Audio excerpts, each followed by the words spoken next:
Oleh itu, amat malang jika umat Islam hari ini hanya sibuk memberi perhatian kepada perbezaan pandangan yang hanya akan membawa kepada kerugian. Lihat, ini syubhat. Bagi saya ini syubhat. Menjelaskan tentang kesalahan dan penyimpangan dianggap sebagai sesuatu yang amat malang. Dianggap sebagai sesuatu yang akan membawa kepada kerugian. Subhanallah. Bagi saya adalah satu yang mengelirukan. Bahkan perlu diperincikan. Akhirnya kita kena bezakan, tuan-tuan. Perbezaan dia ada dua. Satu, perbezaan yang kita boleh berlapang dada. Ada perbezaan yang kita tidak boleh berlapang dada. Perbezaan yang kita boleh berlapang dada ialah perbezaan dalam hal-hal ijtihad. Apa itu hal-hal ijtihad, tuan-tuan? Hal-hal yang tidak ada nas yang jelas. Seperti mana dalam bab muamalat. Pada hari ini ada banyak saja hal-hal muamalat yang baru, yang melibatkan teknologi dan sebagainya. Akan ada perbezaan pandangan. Dan kita kata, mengenangkan bahawa tidak ada dalil yang jelas dan seumpamanya, maka kita kata ada ruang untuk nak berbeza pandangan. Ada pun perbezaan yang kita tak boleh nak berlapang dada. Apa dia? Perbezaan yang ada nas. Contoh yang memang kita nak kena selalu sebutlah. Dalam bab bid'ah, ada nas atau tidak, tuan-tuan? Ada nas atau tidak? Ada nasnya. Kata Nabi SAW,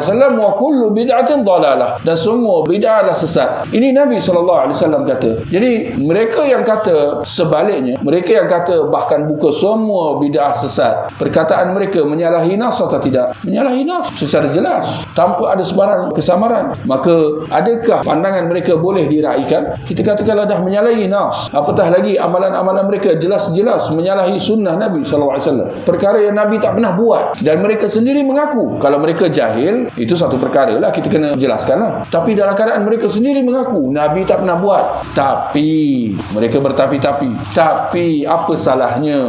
Kita kata perbezaan yang menyalahi nas, macam mana kita nak berlapang dada ketika mana pendekatan mereka jelas menyalahi nas, menyalahi dalil, menyalahi sunnah Nabi SAW? Maka dalam keadaan itu kita kena bantah dan kita kena nyatakan penyimpangan itu berdasarkan dalil. Kita memang setujulah kena secara beradab, jangan mengungkapkan kata-kata kesat, maki dan sebagainya, itu tidak boleh. Itu memang betul lah.